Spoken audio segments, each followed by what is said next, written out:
Yes, good morning all.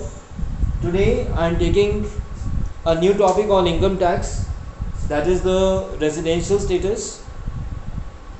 It is a very important topic in the income tax because the income tax liability of the person depends on his residential status. यहाँ पे एक word आता है जिसको हम कहते हैं tax incidence. There is a word that is known as a tax incidence, यानी कि आपकी कौन सी इनकम के ऊपर टैक्स लगेगा और कौन सी इनकम के ऊपर टैक्स नहीं लगेगा. Which income is going to attract the income tax and which income will not attract the income tax. That will be decided by your residential status.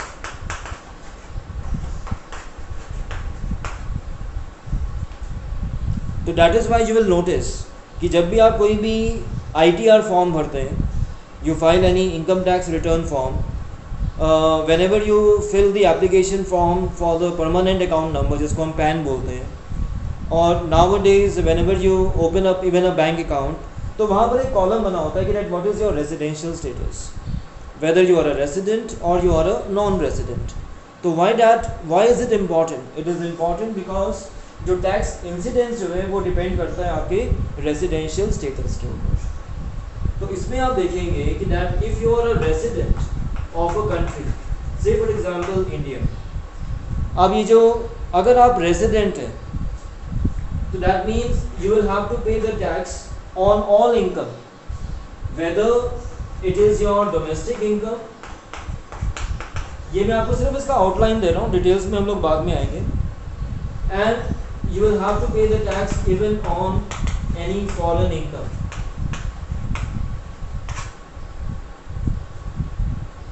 Suppose आप इंडिया में job करते हैं तो वहाँ से जो इनकम आपको मिल रही है आपको उसके ऊपर भी टैक्स देना है because it is your domestic income. वहीं इंडियन कंपनी आपको कहीं बाहर भेज देती है on some foreign assignment, on some foreign projects, और वहाँ से जो आपको सैलरी मिलती है, वहाँ से जो आपको इनकम मिलती है, that is known as a foreign income. Even that income is also going to be a taxable. As if for example a doctor who is practicing in India, so whatever the amount he get from his profession, that is his Indian income, जिसको हम कहते हैं domestic income. और अगर वही उसी doctor को अगर US के हॉस्पिटल्स कॉल करते हैं for any kind of operation or consultancy, तो whatever the remuneration he draw from his overseas assignment, that will be his foreign income. तो अगर वो डॉक्टर रेजिडेंट है, as an individual if you are a resident, then you will have to pay the tax on both income, whether it is a domestic or it's a foreign income. But if you are a non-resident,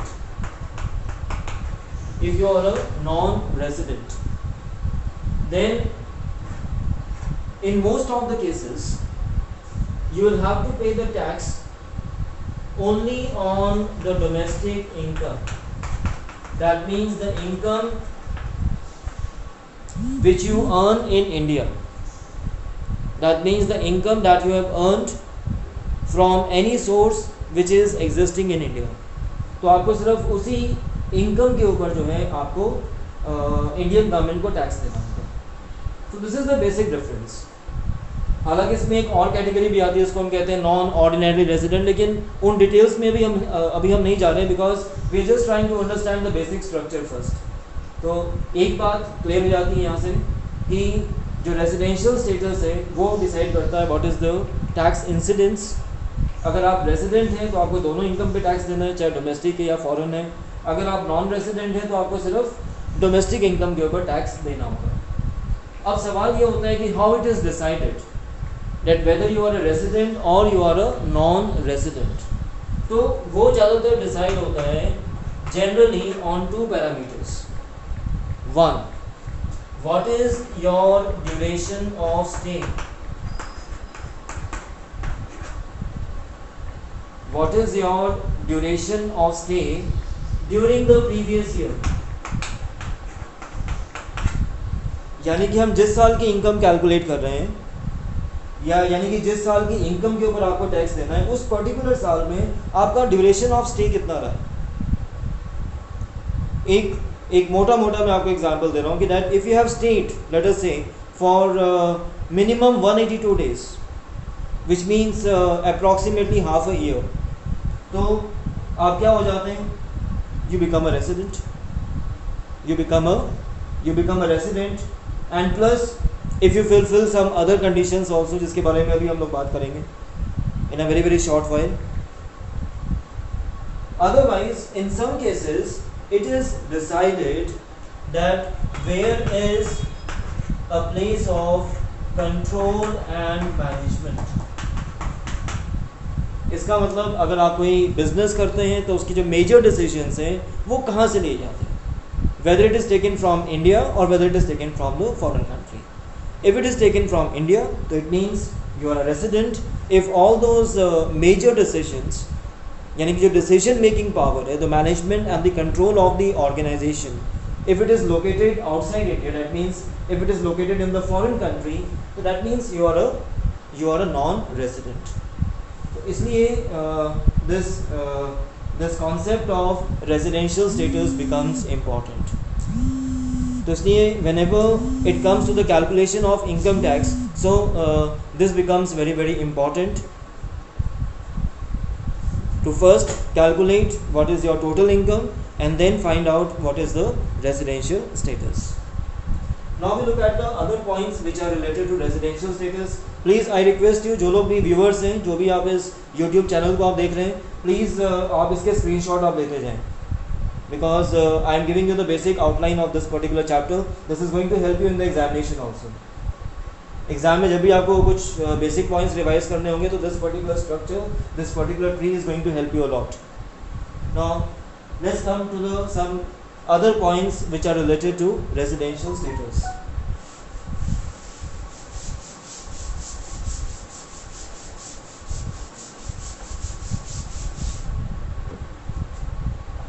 इसके बाद एक तीसरा point arise होता है which all of you should understand, that residential status has nothing to do with the citizenship, has nothing to do with the citizenship of the individual.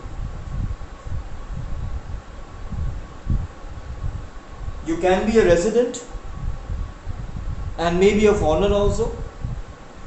You may be an Indian but may be a non-resident. यानी कि दोनों का आपस में कोई correlation नहीं है. ऐसा ज़रूरी नहीं है कि अगर आप रेसिडेंट हैं तो आप सिटीजन भी होंगे, या अगर आप सिटीजन हैं तो आप रेसिडेंट भी होंगे. No, maybe a foreigner who is staying in India during the previous year for the pretty long time. वो किसी बिजनेस कनेक्शन से यहाँ इंडिया में आया हुआ है and he is staying in the India for the comparatively longer duration. उसको यहाँ पे अपना पूरा बिजनेस मान लीजिए यहाँ पे सेटअप करना है. He has to appoint the distributor, supplier, vendor and lot many things. So in that case, that foreigner becomes a resident. So this is and same way if an Indian doctor, an Indian engineer, right, he remained in the foreign country for the complete year due to his foreign assignment, so for that reason he becomes a non-resident. So what I am trying to write now, that an Indian, he can be a non-resident if he has stayed entirely outside India throughout the previous year.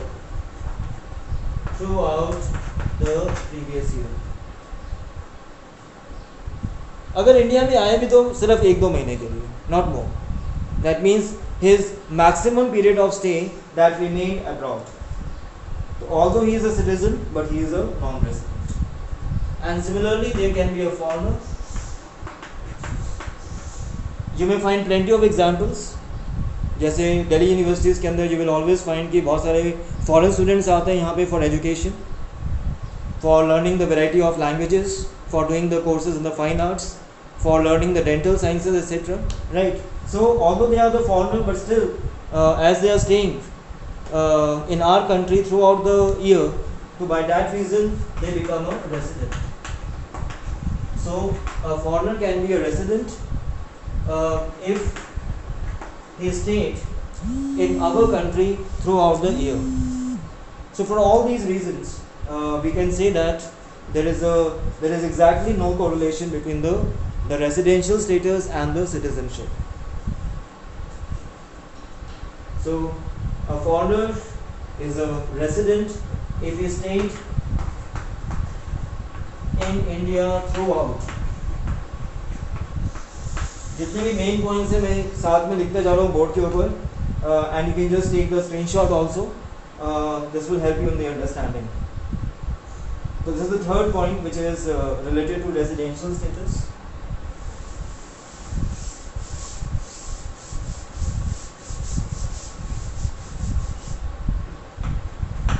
The fourth important point, that the residential status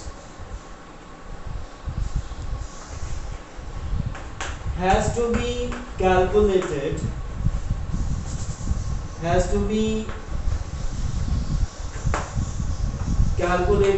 separately for each of the assessment year.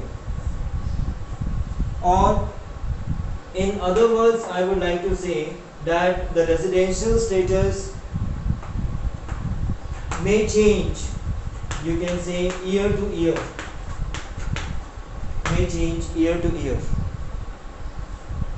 हो सकता है कि पिछले 5 साल तक हम India में रहें, and afterwards when you complete your education, you get a job in the Microsoft, you get a job in the Google, and you went abroad and stayed permanently over there. तो हुआ क्या? In the starting years you were the resident and thereafter you became a non-resident.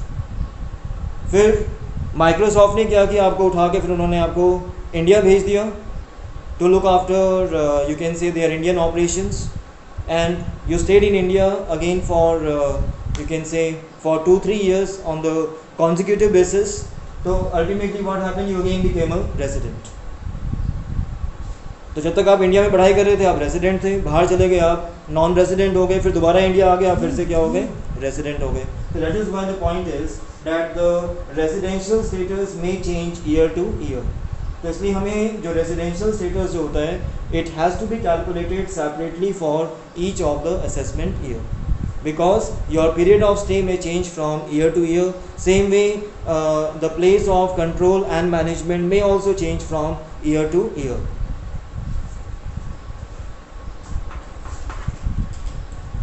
इसके बाद अगला point आता है, the residential status once determined, ये RS में लिख रहा हूँ short form. The residential status once determined will apply for all sources of income.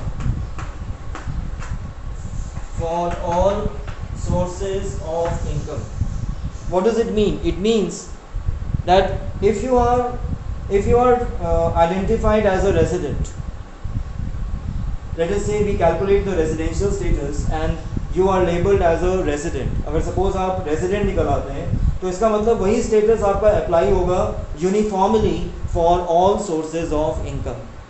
तो फिर वो चाहे आपकी इंटरेस्ट इनकम है, चाहे रेंटल इनकम है, चाहे सैलरी इनकम है, चाहे income from business and profession है, all the 5 heads. That is your salary head, your income from business and profession, it might be the capital gain, it may be the income from house property, it may be the income from other sources. That means the same status, the same residential status will be applicable for all sources of income for that particular assessment year. I repeat, for you can say the given assessment year. For given assessment year. तो कभी भी ऐसा नहीं होगा कि for one income you are a resident and for the other income you are a non resident. No, it won't happen. Once you are categorized as a resident, so that will be applicable for all income sources.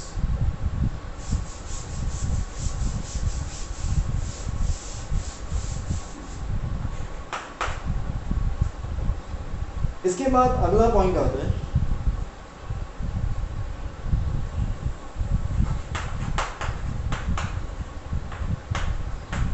a person may be resident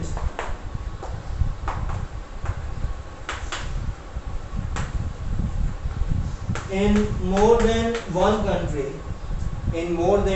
country, for the same assessment year. Yes, it is also quite possible कि आप एक particular year के लिए you might be the resident in India also, and you might be the resident in some other country also. And also possible, generally तो ये होता है कि if you are a resident of a particular country, so generally you become a non-resident of the other country. But depending upon what are the rules of determining the residential status of the other nations, so it could be possible that if you are a resident in one country, so you might be the resident in the other country also. So these are some of the basic points, some of the basic concepts related to residential status.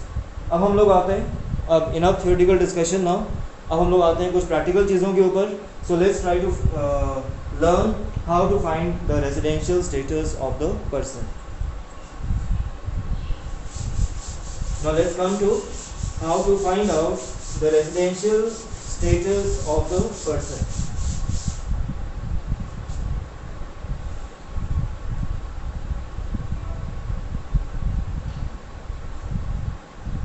Now I gave you the categories of person. Let's write down the categories of person first. We have a individual, we have Hindu undivided family, then we have a partnership firm, we have the association of person, or let us say body of individual, and we have a company जिसको हम कई बार joint stock company बोलते हैं, और कोई रह गया हो तो उसको हम डाल देते हैं others के अंदर. So these are basically the types of persons. Now in case of individual, we first categorize him into a resident or a non-resident. The same apply for Hindu undivided family also. The first classification is we categorize them into resident and non-resident, and once he is a resident, then he is further classified into ordinarily resident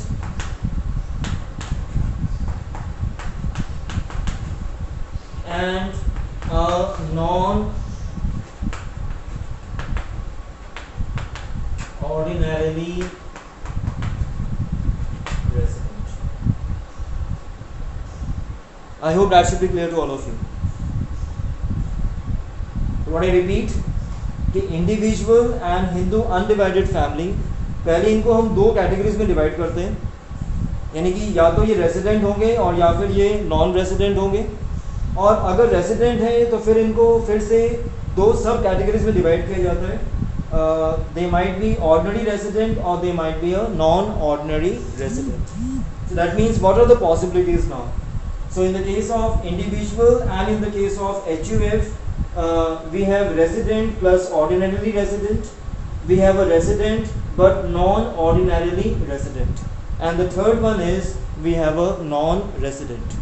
So यानी कि in the case of individual and HUF there can be three types of residential status. One, resident plus ordinary resident, resident plus non-ordinarily resident, and the third one, that is a non-resident. Remember, in the case of non-resident there is no further sub-classification. और इसके अलावा बाकी जितने ही बचते हैं, चाहे वो partnership firm है, चाहे वो एसोसिएशन ऑफ पर्सन्स है या बॉडी ऑफ इंडिविजुअल है, ठीक है, इन सब के केसेस के अंदर एक स्टैंडर्ड क्लासिफिकेशन है that either they are going to be a resident or they are going to be a non-resident. They will be either a resident or they will be a non-resident. तो इसका मतलब क्या हो गया कि in the case of individual and HUF we have three types of residential status, while in the others we have only two types of residential status, resident and non-resident.